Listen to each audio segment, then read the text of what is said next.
Je me suis longuement présenté pendant cet intermède technique, je t'en prie Guillaume. Bravo.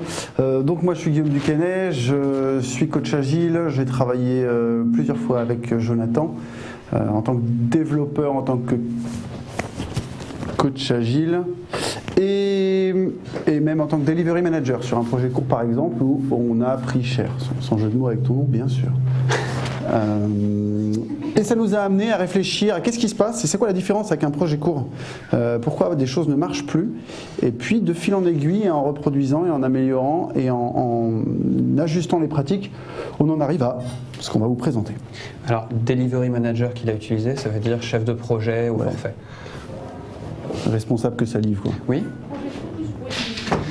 Vas-y. Tadam ! Merci. Un projet court, qu'est-ce que c'est? Ayons une définition bien précise. Je vous en prie, posez des questions comme ça, on aime beaucoup. Un projet court, c'est un projet pour nous, on entend entre 4 et 8 semaines de réalisation. C'est un projet où... Est-ce que la notion de vélocité vous parle à tous? C'est un projet où la vélocité, la vitesse de développement de l'équipe n'a pas le temps de se stabiliser.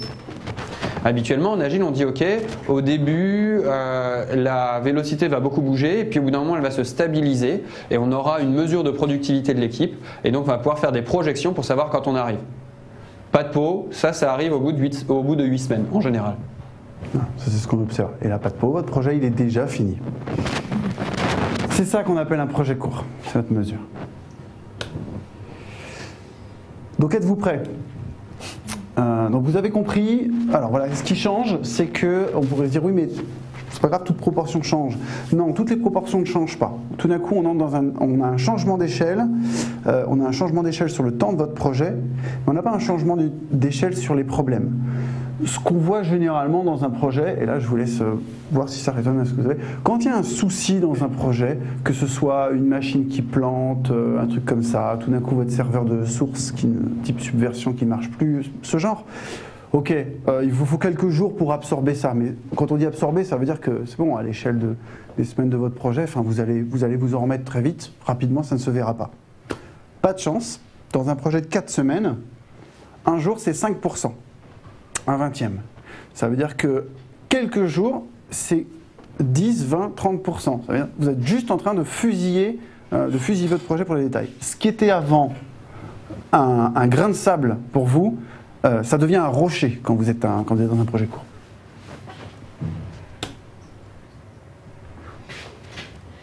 Qu'est-ce qui t'arrive?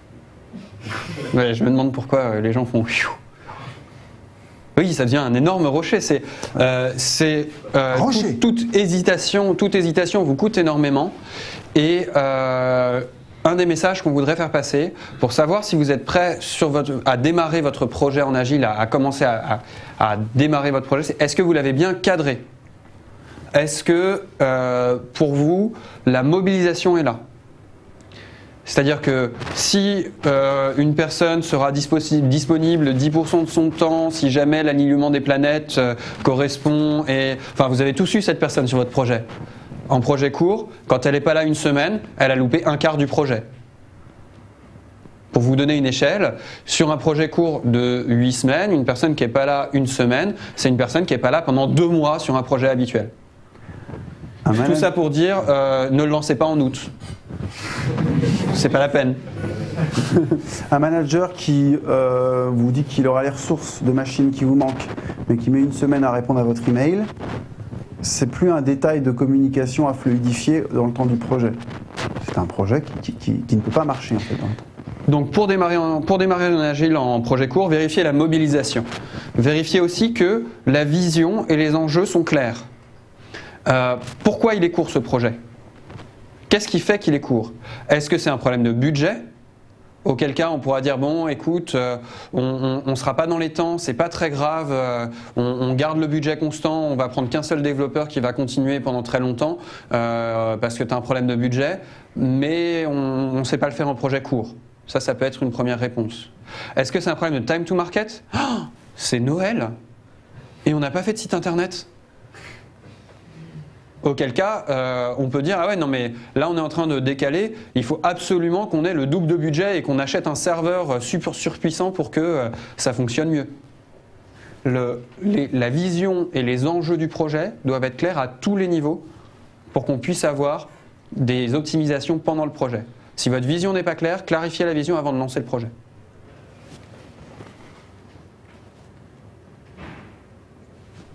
Je les liste, tu les veux? Oh, continue, oui, si tu veux. D'accord. Carte fonctionnelle, est-ce que la notion de story map ou de carte fonctionnelle vous est familière? Est-ce que je vois des têtes qui s'agitent de gauche à droite, ce qui veut dire probablement non. Qu'il vaut mieux préciser la notion. Il y a une pratique agile qui consiste à établir une cartographie macroscopique des fonctionnalités que vous avez. En gros, ça veut dire un paquet de post-it qui ne sont pas dans le détail d'une user story, mais qui sont des grosses user stories du niveau de on est capable de consulter ses comptes, on est capable de se faire envoyer un rapport régulièrement. Ce type de granularité à voir avec votre projet. Vous en avez typiquement entre 50 et 100 sur un bon projet. Et vous les avez mis sur un poster, vous les avez structurés, ordonnés par thème. En 5 minutes, n'importe qui peut arriver et il lit le périmètre complet de votre projet, sans rentrer dans les détails. Mais la carte fonctionnelle complète est là. C'est clair ? On a parlé d'architecture, on a déjà soulevé les principaux problèmes d'architecture. Parce que si vous ne les soulevez pas avant le projet, si vous ne savez pas quelles sont vos dépendances externes, vous allez avoir des problèmes pendant le projet. Et donc toute notre présentation, en un mot, pour faire bref, toute notre présentation, c'est comment éviter des problèmes pendant le projet. S'il n'y a qu'une chose à retenir, c'est que tout petit problème est énorme. Un phénomène qu'on a vu, nous, c'est que donc, tout ça, ce sont des hypothèses que vous prenez sur ce qui va se passer dans votre projet. On le verra par la suite. Bien sûr que chacune de ces hypothèses, et même dans un temps court, sera remise en cause. Mais si vous n'avez pas au départ une hypothèse, vous n'allez pas pouvoir constater ce décalage. Et nous, on l'a constaté à notre dépens. C'est que rapidement, une hypothèse qui est cassée, mettons un défaut de mobilisation, peut en cascade faire tomber les autres hypothèses une par une. Je dirais défaut de mobilisation. Du coup, vous perdez une semaine sur votre projet. Du coup, les managers se mettent un petit peu sur la tronche. Votre sponsor perd le pouvoir. La nouvelle personne n'est pas d'accord avec la vision et les enjeux. Donc tout d'un coup, vous avez du temps pour discuter. Puis tout d'un coup, on vous remet en cause la vision. Et puis du coup, il y a de nouvelles fonctionnalités qui rentrent dans le scope. Parce que votre sponsor n'a plus le pouvoir de dire non les gars, c'est pas ce qu'on avait prévu, etc., etc. L'architecture... Et un jour, vous dites comment est-ce qu'on peut être dans les choux à ce point, ce qui nous est arrivé, nous, de découvrir qu'on doublait notre temps tranquillement. On n'était plus du tout dans le cadre d'origine. Donc nous, l'idée, c'est ça va peut-être se produire, mais est-ce que vous pensez que le terrain sera stable? Vérifiez ça. Ça vous permettra de savoir si tout d'un coup il n'est plus stable, et ça vous permettra de prévenir un effet boule de neige quand vous commencez à perdre une hypothèse puis l'autre, puis l'autre, puis l'autre. Voilà.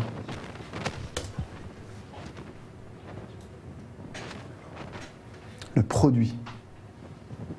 Tu cherches tes mots ou tu me Non, j'attends que tu parles. D'accord. Le produit. Voilà, ce qu'on voit sur un projet comme ça, c'est qu'un projet court, c'est pas un lieu d'investigation. Vous savez ce que vous allez le faire et vous faites. On sait que dans l'agile, on fait des choses très bien pour je te lance quelques fonctionnalités, on va voir ce que ça va donner, on va débroussailler le terrain au niveau technique. Vous n'avez pas ce temps-là. Donc vous n'avez pas ce temps-là, donc ce n'est pas de la recherche. Oui, il y aura peut-être un peu d'innovation, mais vous savez ce que vous voulez. Je donne un exemple. Projet sport, projet pour le site web des JO pour France Télé. Au cours du mois d'août, il y a un monsieur qui est venu nous demander environ une semaine, entre une semaine et 3 jours en gros avant le début des JO, nous dire ce qu'il fallait qu'on fasse pour mettre en place une newsletter pour les JO qui devait être en place avant. Il n'y avait pas trop d'idées sur ce qu'il y avait dans cette newsletter, ce qu'il allait falloir faire, etc. Non, la réponse c'est non. Ta newsletter pour les JO, on ne lui a pas dit non. On lui a dit oui, elle a été prête que trop tard et on a patiné comme des fous. Ça s'est reproduit sur un autre événement sportif, la réponse c'est non, c'est trop tard. On savait ce qu'on voulait 1 mois ou 2 avant le site web des JO, l'équipe l'a fait, mais on ne change pas les plans là-dessus. Alors, par contre, il y a d'autres solutions. Moi, j'ai travaillé sur la mise en place d'une entreprise en 2 mois. En 2 mois, on devait faire tout le système d'information d'une nouvelle entreprise, intégralement. Sauf que dans notre équipe, on n'avait pas les compétences. Concrètement, il y avait un annuaire d'entreprise, c'était un LDAP, et dans l'entreprise, personne ne savait installer un LDAP. Et on n'a pas le temps de faire de la recherche. On est sur 2 mois. Si on passe 2 semaines à installer le LDAP, on est juste mort. C'est pas la peine d'y aller. Et donc, ce qu'on a prévu, du coup, c'est de faire appel à un consultant externe qui vienne 2 jours pour réaliser, pour mettre en place le LDAP. Et ensuite, tout le monde savait l'utiliser parce que les gens savent utiliser ce genre de choses, mais ne savent pas le configurer. C'est suffisamment rare de l'installer pour la première fois. Le point, c'est que le produit ne doit pas être complètement défini avec une étude et comme on voit dans un cycle en V. On peut faire de l'autonomie, on peut modifier certaines choses. Par contre, la vision est claire et l'objectif est clair. Vous me dites, je veux un coffre-fort pour garder mes données, je prends. Vous me dites, je ne sais pas ce que je veux, c'est probablement de la sécurisation de données, mais concrètement, ça a été demandé par la hiérarchie et je ne sais pas trop pourquoi, je ne prends pas. Ce n'est pas tant l'intérieur qui m'intéresse que qu'est-ce qu'on fait et pourquoi on le fait.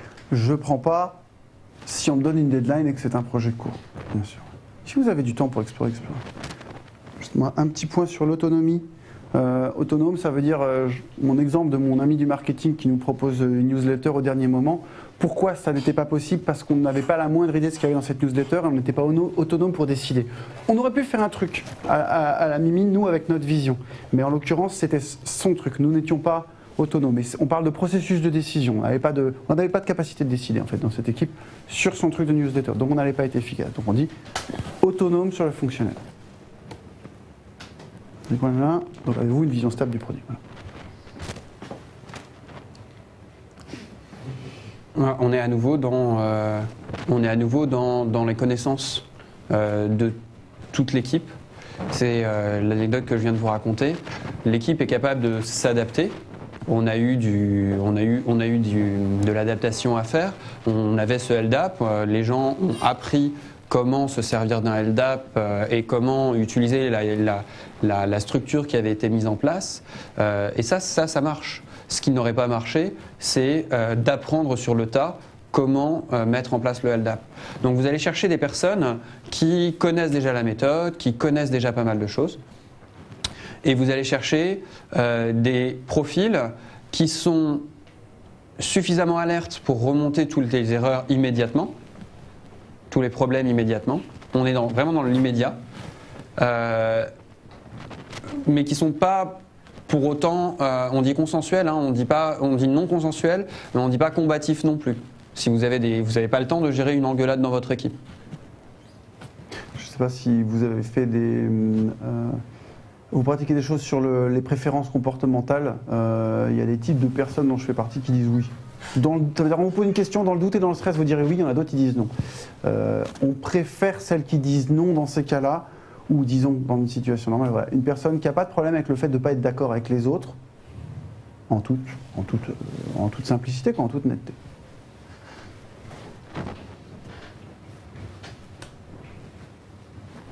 Pratique. Pas de débat sur la qualité. Le code sera lisible, vous ferez des tests, vous serez acide, solide et toutes les bonnes pratiques objets. Vous n'avez pas le temps. Alors, le contre-réflexe, c'est de se dire c'est bon, on est sur un projet court, le temps de payer la dette. Vous êtes familier avec le concept de dette technique? Ok, voilà. Donc on se dit c'est bon, la dette, on se la prendra que plus tard. On fait de la non-qualité maintenant, mais on n'aura pas le temps de payer le coût. On a parlé de problèmes en cascade. Si vous avez des problèmes qui ralentissent votre projet, que le contexte change et qu'on vous demande 1 semaine, 2 semaines, 3 semaines de plus, ça veut dire que tout d'un coup, vous allez payer les pots cassés au pire moment. Ou alors vous êtes en retard comme c'est nous et en plus vous le vivez mal. Donc là, pas de débat. Voilà, projet court, pas de débat. On n'a pas le temps de discuter de ces choses-là. On fait comme ça. Voire même, on peut avoir des modifications pendant le projet. On sait ce qu'on veut faire. On sait qu'on veut publier, on sait qu'on veut monter un SI de toutes pièces pour une entreprise de 500 personnes en 2 mois. Ça, on sait qu'on veut le faire. Par contre, comment on veut le faire, quels sont les détails d'implémentation, ça n'a pas été défini en amont du projet. Ça va être défini au fur et à mesure du projet. Et donc, on n'a pas le temps de perdre du temps à rattraper de la non-qualité. La qualité, pour moi, il y a plusieurs choses. Il y a la qualité de code intrinsèque, etc., comme elle est dit là, mais il y a aussi le fait de ne pas livrer de bugs. Parce qu'un bug, on n'a pas le temps de le corriger, ça veut dire qu'il sera en production. Ça responsabilise pas mal les développeurs aussi sur le sujet. Alors ce qu'on dit, j'espère que vous saisissez la nuance, c'est-à-dire on ne défait pas les principes de l'agile, par contre on a besoin d'un certain nombre de prérequis qui sont là sur l'équipe, typiquement donc revue de code et binomage qui sont parmi les meilleures pratiques connues pour ne pas produire du bug. On veut simplement une équipe expérimentée sur ces pratiques, ça veut dire que le gars qui arrive et qui dit non mais le binomage, la revue de code, vous êtes gentil, mais moi, enfin en gros je reste à convaincre, non, pas forcément une star du binomage et du TDD, mais juste il en a déjà fait dans sa vie. Voilà. Ou il est pour y aller. Ça peut marcher aussi. Voilà. Et donc, est-ce que vous êtes sensibilisé à la dette technique? C'est la question clé pour nous sur les pratiques, pour vraiment que vous fassiez que vous ne vous cédiez pas sous la pression du projet court et que vous restiez toujours sur les choix, les bons choix de qualité. On a failli avoir un slide où on récapitulait les questions. On a failli avoir un slide. On a failli avoir un slide. Les questions, c'était donc, est-ce que vous êtes sensibilisé à la dette technique? Est-ce que vous pensez avoir un fonctionnement stable?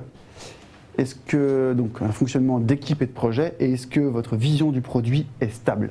Et d'une manière générale, est-ce que le terrain, le contexte autour de votre projet qui mène à ce projet est stable? Donc je vois des têtes qui font oui, ça veut dire que vous pouvez y aller. Et donc si vous pouvez y aller, il va falloir mettre en place des pratiques. Nous, on a quelques pratiques qu'on lance pour ce genre de choses. Alors, on va commencer par qu'est-ce qui change par rapport à un projet normal quand on entre dans ce type de projet, court en temps ou en budget. Et donc, on a entendu sous une forte pression, peut-être pas visible tout de suite, mais qui, à la moindre petite, au moindre petit problème, voilà, la pression va s'accélérer rapidement. Les itérations deviennent symboliques. Oui, une fois par semaine, on relève les compteurs, c'est tout, et on mesure la vélocité. On passe en mode de développement flux continu. Vous avez peut-être entendu des choses sur Lean Software. Ça, c'est la tendance qui vous sauvera. De fait, nous, on utilise beaucoup les itérations d'une semaine sur des projets courts. Toi, je sais que tu as l'expérience d'avoir fait des projets cycle de 2 semaines, enfin itération de 2 semaines. Oui, au-delà de 2 semaines, c'est juste mort. Si vous n'avez pas 4 démos minimum sur vos 2 mois, allez-y en V, faites pas de l'agile, quoi. Généralement, l'itération, c'est le cycle naturel d'apprentissage d'une équipe. C'est ce qu'on observe.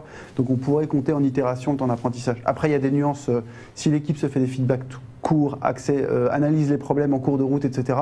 Ok, vous avez peut-être une amélioration continue plus rapide. Mais, Et pour faire ça, vous vous souvenez de votre planning qui durait toute la journée et de votre rétro qui prenait 2 heures? Voilà, une journée, c'est 5% de votre projet. Moi, les développeurs mobiles avec qui j'ai commencé à faire des projets courts et qui ont stressé ces pratiques-là et qui me disaient mais t'es gentil avec ta demi-journée, mais tu sais ce que je produis en une demi-journée? Et il avait raison.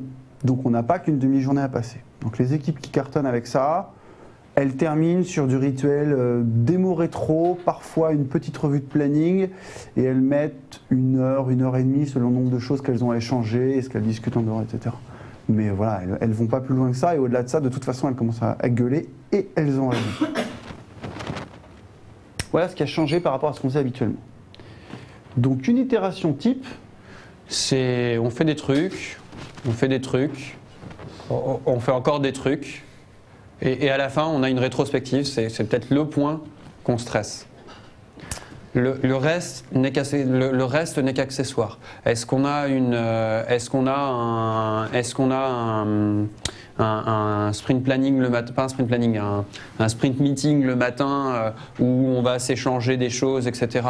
Est-ce qu'on a une démo régulière au client? Tout ça, c'est des trucs qui peuvent être très utiles, qu'il va falloir mettre en place si on souhaite. La seule chose que je vous demande de ne pas zapper, c'est la rétrospective. Et on va en reparler un petit peu après. Je crois que le slide d'après, c'est justement une journée type. Voilà. Normalement, c'est le moment où ça commence à vous gêner aux entournures. Ce qui nous intéresse plus, c'est quoi un planning d'une journée type?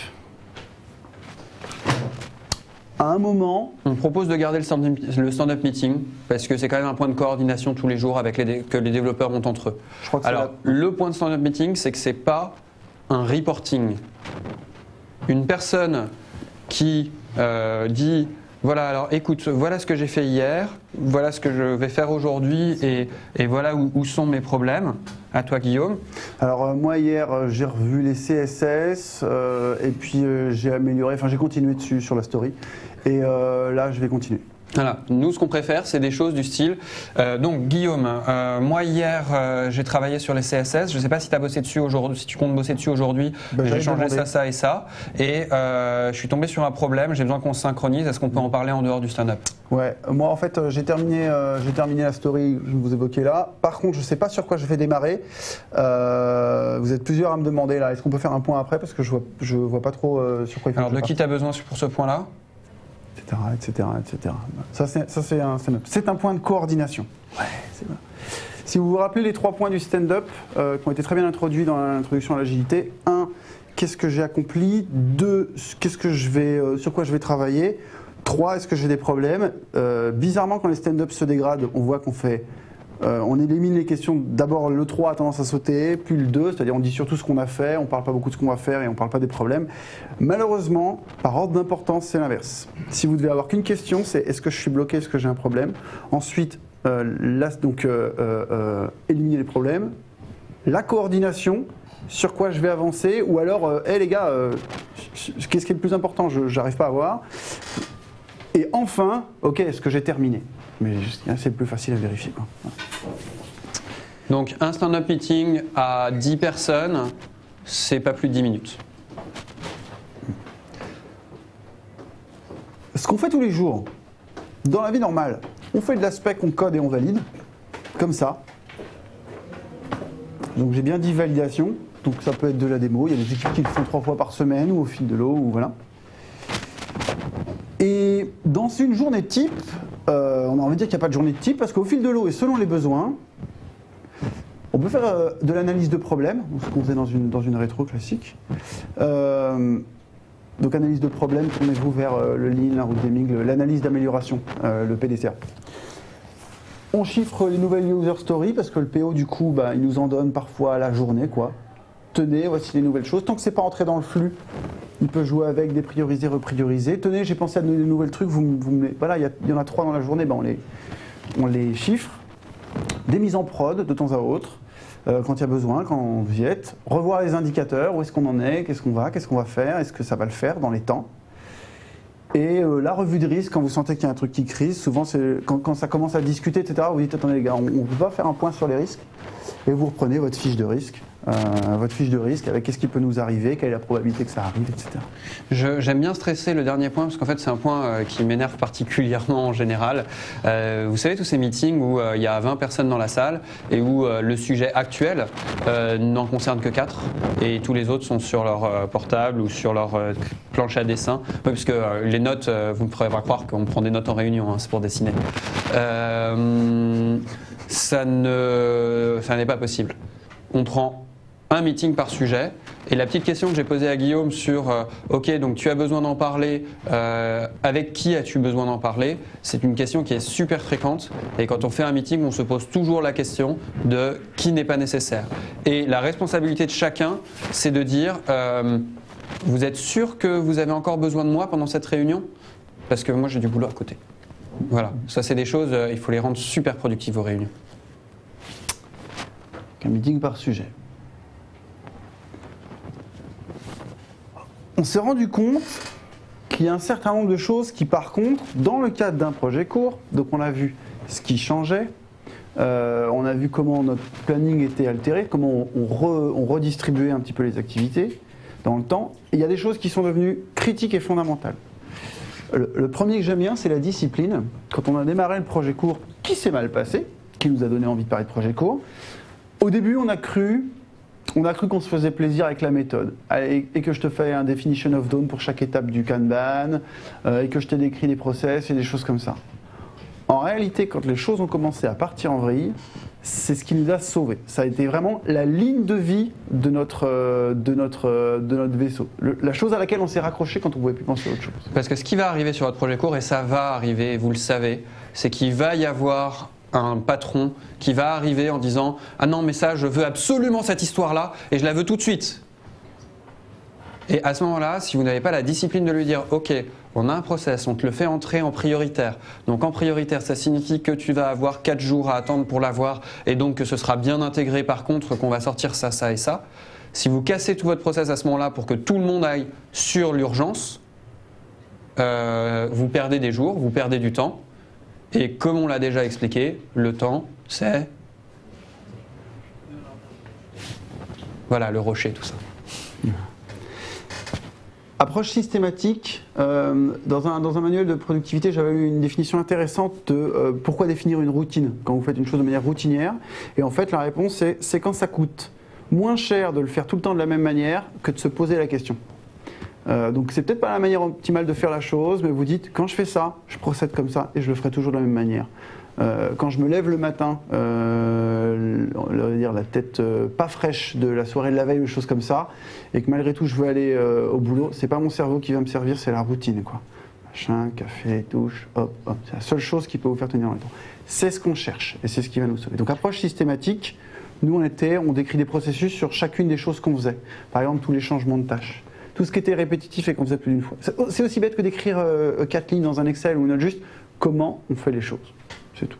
Donc quand vous pensez que vous faites quand vous refaites plusieurs fois les mêmes choses, cherchez à les faire toujours de la même manière. C'est un enseignement fort du Lean. C'est comme ça que vous vous améliorez et c'est comme ça que… Ensuite, vous avez le droit de faire évoluer si cette manière n'est pas appropriée. Mais cherchez à faire les choses de la même manière. La recherche de la résilience, c'est aussi un point super important pour moi. C'est ce dont je parlais avec les rétrospectives. J'en vois qui froncent les sourcils comme ça et qui se posent la question de ce que c'est peut bien être que ça, la résilience.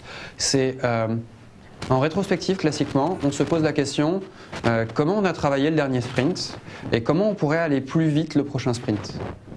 Et ça, c'est une fausse question, c'est une mauvaise question. Parce que augmenter la productivité de l'équipe, c'est pas ça qui va vous permettre d'arriver lors d'un projet court.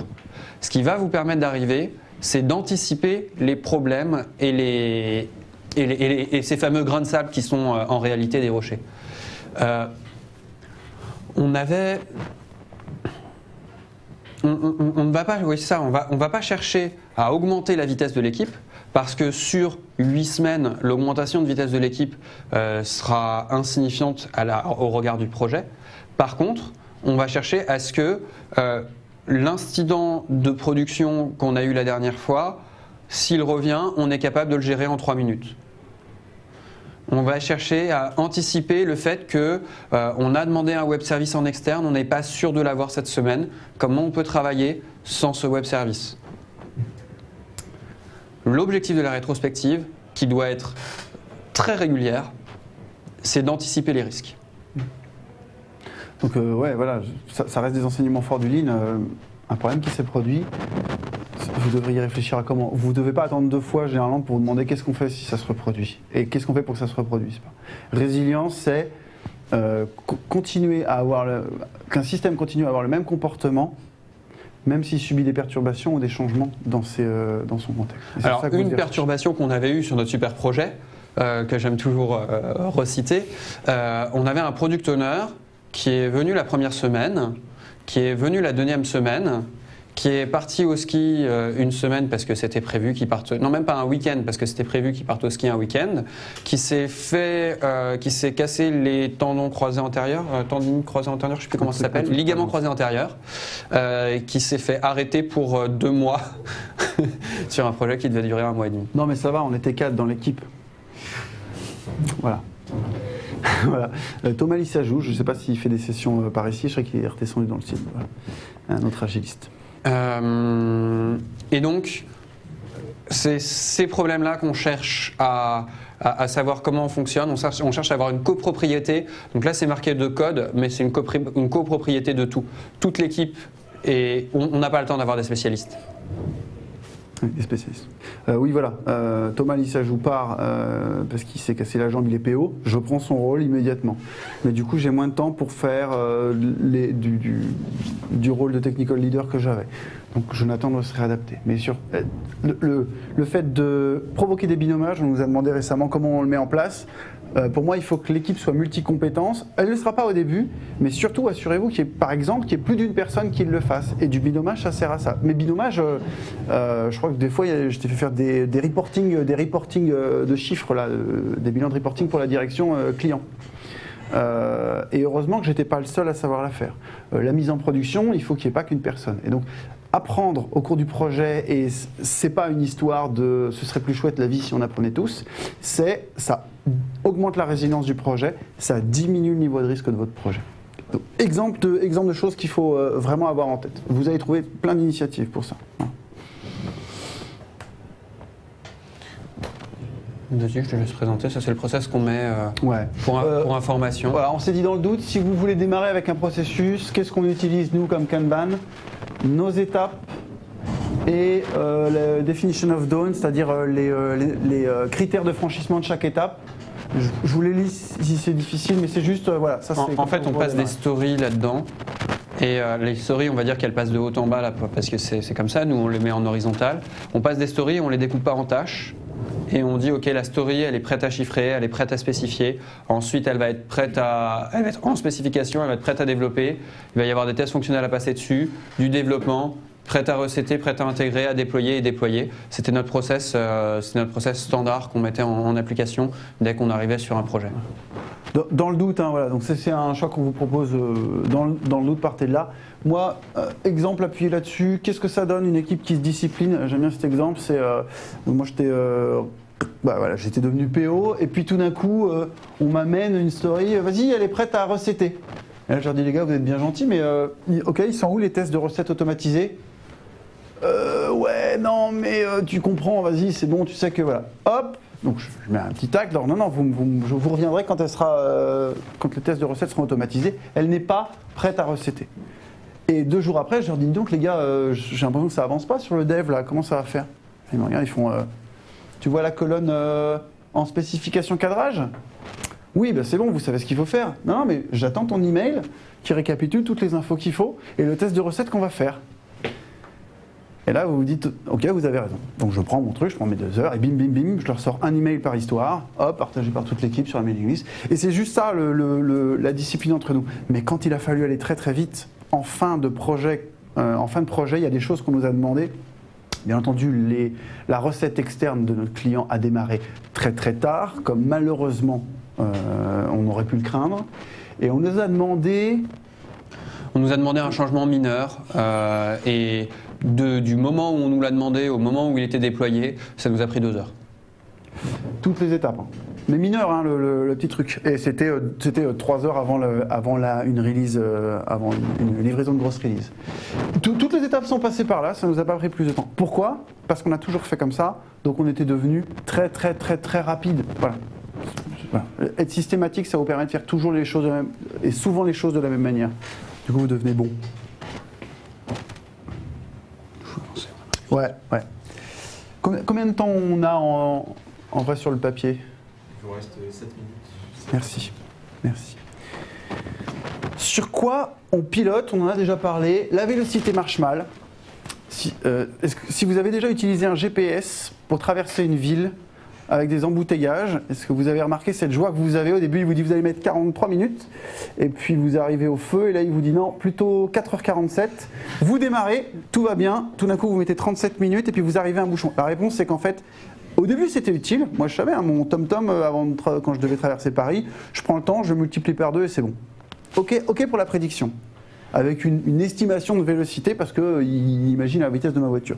Par contre, au jour le jour, dans un truc comme ça, c'est absolument inutile que je regarde la prédiction de vitesse de GPS. La vélocité, on l'a vu, c'est pareil.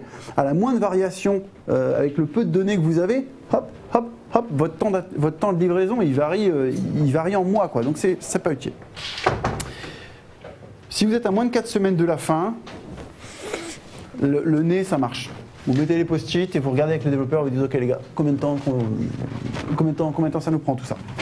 Est-ce que ça va le faire? Est-ce qu'on va livrer dans les temps? Un mois, c'est gérable pour un esprit humain, et une équipe humaine. Donc en dessous de ça, les Excel, les machins, voilà, moi je me souviens, voilà, je vous avais dit, allez-y, rechiffrez tout, et puis et vous posez juste la question, est-ce que ça va le faire? Donc en dessous d'un mois, c'est bon. Avant ça, vous savez qu'avant ça, c'est juste, vous avez votre estimation de départ et vous priez un peu. Et entre les deux, ouais, c'est difficile, mais si vous devez porter l'effort quelque part, et notamment en pilotage, si vous êtes dans un forfait, un truc comme ça, c'est en pilotage avec votre client, sinon c'est avec votre sponsor, le point clé, ça ne va pas être de mettre l'effort en discutant vélocité et compagnie, ça va être de discuter risque. Est-ce que tout le monde est bien conscient que vous avez peu de gens dans l'équipe et que si vous êtes malade, vous allez facilement prendre une semaine de retard ou pas? C'est vraiment, c'est le reflet pilotage et direction de ce qu'on vous parlait sur l'histoire des rochers et le fait qu'il fallait enlever les problèmes pour gagner du temps. Donc votre principal sujet de discussion, c'est d'être aligné sur les risques. Voilà ce qu'on en pense. Temps de cycle lean, voilà, projet court, on n'a pas parlé. Hop, hop, hop. Et donc, le grand paradoxe des projets courts, c'est que le projet est court, mais il faut penser pour durer. Et pour arriver à aller plus vite, il ne faut pas chercher à aller plus vite, il faut chercher à supprimer tous ces petits grains de sable qu'on voit sur le chemin. Donc, cherchez la résilience, cherchez à ce que quoi qu'il arrive, vous continuiez à fonctionner de la même manière. Alors, quelquefois on nous dit à la sortie de cette presse, bon, c'est mignon votre histoire, mais vous vous rendez compte que moi, sur mon méga projet au forfait de la mort, en fait, j'arrive aux mêmes conclusions. Alors, c'est quoi le rapport avec les projets courts? Et puis, sur un gros projet qu'on a fait, en fait, il y avait des millions en jeu, on arrive à la même conclusion. Et puis, il y a des choses qui commencent à sortir. Il y a l'agile en 50 mois, depuis, on a vu l'agile en 100 itérations dans des collègues consortés, un truc comme ça. Et ils nous disent, on arrive au même niveau de pratique. Oui, c'est la pression. C'est le stress sur les pratiques, soit la pression d'une relation avec fort enjeu, diront des choses de tension, un fort engagement au départ, c'est la pression qui provoque cette évolution.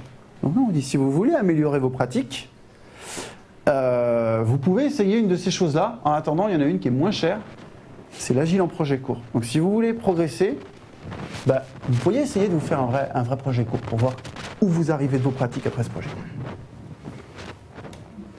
Merci. Merci à vous.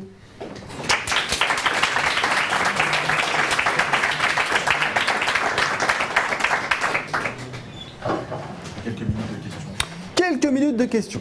Est-ce qu'on a des questions dans la salle? Non, c'est bon. Non, mais on va le faire à la bouche. Je pense que c'est une... C'est des questions. J'ai une boîte qui a 6 mois, en fait, ce que vous appelez un projet long, un projet court, moi j'appelle ça un projet très long. Moi, 8 semaines, c'est une éternité pour moi. Et comment ces conseils-là peuvent évoluer? Est-ce qu'ils peuvent déjà sur des projets de délai beaucoup plus courts, 1-2 semaines, quelques jours? Cool, oui, c'est possible. J'aime bien avoir des projets de beaucoup plus courts. À ce moment-là, il faut gérer une équipe et il ne faut pas penser projet, il faut penser. En fait, on a plusieurs projets qui. On a plusieurs projets qui entrent et qui sortent, et il faut juste essayer d'avoir un projet à la fois. C'est la seule condition. Et à ce moment-là, on peut aller vers tout ce que conseille le Lean, vers le Kanban et compagnie, où on peut dire, plutôt que de faire des batchs qui s'appellent des projets, on va faire des tout petits batchs qui s'appellent des fonctionnalités, et on va essayer de livrer des fonctionnalités au plus vite. Et à ce moment-là, on est sur du délai encore plus court, et on est même sur j'ai connu des personnes qui disaient, mais moi, mes projets, ils durent une journée, 2 jours, 3 jours. Ils étaient plutôt graphistes et leur but c'était de livrer des PDF et ils disaient mais moi un PDF, un DPSD pardon, et moi un PSD, si je mets plus de 2 jours à le faire c'est trop quoi. Et donc effectivement par contre l'objectif c'est d'avoir un minimum de task switching, donc d'avoir un minimum de projets en parallèle en même temps et de les afficher de la meilleure manière qui soit.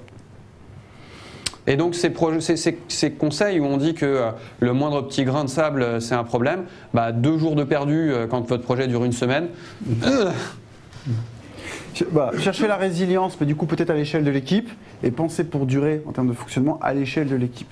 Peut-être une stabilité au-delà des projets qu'il faut. Pour le coup, je garde le conseil de la rétrospective. Vous n'aurez pas plus de valeur que la demi-heure ou l'heure passée à se poser la question quels vont être les problèmes qui vont surgir la semaine prochaine et comment on peut tous ensemble les prévenir. Sur cette demi-heure-là, vous n'aurez pas plus de valeur que ça. Si vous la faites sauter, vous risquez de perdre au fur et à mesure la productivité que vous avez. Est-ce que ça répond à la question? Est-ce qu'il y a d'autres questions? Oui? Est-ce qu'il y a un intérêt à découper un gros projet en plusieurs projets courts? Moi je suis en train de verrouiller la tête, je te préviens, tu es au courant, je suis en train de faire ça. Moi j'appelle ça être agile. Je veux dire, un gros projet en agile, on va livrer tous les mois un logiciel qui marche. Donc j'ai assez du mal à répondre à la question. J'ai un contre-exemple récent. Tu vas parler d'abord. Je suppose qu'il y a quand même sur un projet court beaucoup plus de stress.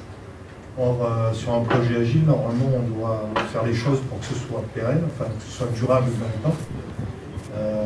Donc si on commence à se gérer finalement un gros projet en plusieurs mini-projets courts, je ne suis pas sûr que ce soit très durable.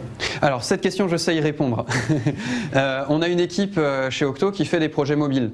Les projets mobiles, c'est des petits projets qui durent 2 mois et qui ont une grosse pression. Ils ont appris à faire du sustainable pace, à gérer cette pression et à abaisser cette pression et à être suffisamment discipliné pour ne pas perdre les pédales au moins de coups de bourre. Et donc effectivement, il faut être sustainable, il faut, même sur un projet court, si au bout de 2 semaines ou au bout de 4 semaines, votre équipe elle est juste cramée, il faut mettre tout le monde à la poubelle, vous n'avez pas à gagner parce que vous en avez un deuxième projet qui arrive derrière. C'était une bande de jeunes et la première fois que je les ai accompagnés, rapidement ils ont dit l'usine tourne entre 19 et 20 heures et la livraison pour le lendemain elle aura eu à 20 heures la veille. Et puis, c'était une manière pour se dire, plus personne n'est là à 20h. Bon, 20h, je trouve ça tard. Pour eux, c'était déjà un truc. Ils avaient tendance à se lâcher jusqu'à 23h, machin, ou à retoucher le matin à l'arrache. Ils se sont fixés des rythmes. Donc, rythme soutenable. Et là, on pense résilience. Là, c'est ce que moi, j'appelle la résilience. Est-ce que ça répond aux 2 questions à la fois ou pas? Ouais, j'avais un exemple contre-exemple. Équipe France TV, site de sport. Au printemps, se met à l'agile et en fait ils ont d'un seul coup, à un rythme pratiquement mensuel, ils ont des événements sportifs forts. Ils ont Roland Garros, le compte à rebours 100 jours avant les JO, ils ont je crois le tournoi destination, le Tour de France et puis finalement les JO. Et ils ont un rythme comme ça une fois par mois. Et puis les Paralympiques. Et ils déchirent. Et ils passent le cap très très bien. Et puis ensuite, cette phase-là est terminée et ils se mettent à élargir ça pour construire une plateforme de contenu à l'usage d'autres sites. Mais là, on arrive sur septembre. On sait qu'on n'a pas d'événements sportifs avant longtemps. Et tout d'un coup, plein de choses se dissipent. Ils ont du mal à suivre le planning. Ils se coordonnent plus beaucoup, etc. Ça patine, ils livrent plus régulièrement. Il y a quelque chose qu'il faut. Et en fait, la discipline qu'ils se sont donnée, c'est de revenir à des enjeux courts, à se les fabriquer. Si leur sponsor était plus en mode enjeu, ils étaient en mode périmètre. On veut livrer un certain contenu. Et puis on le livre. Eux, ils ont dit on s'en fout, nous on livre pour le 15 novembre, on verra ce qu'il y a. Ensuite, on s'inventera des lots parce qu'ils savent très très bien travailler avec la date de ces structures.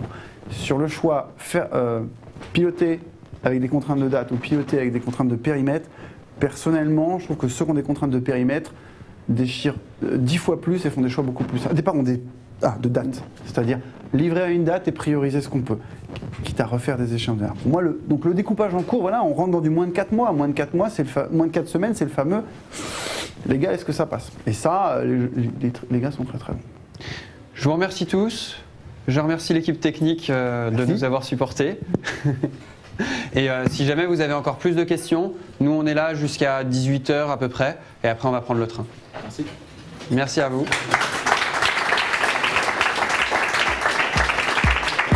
Hop.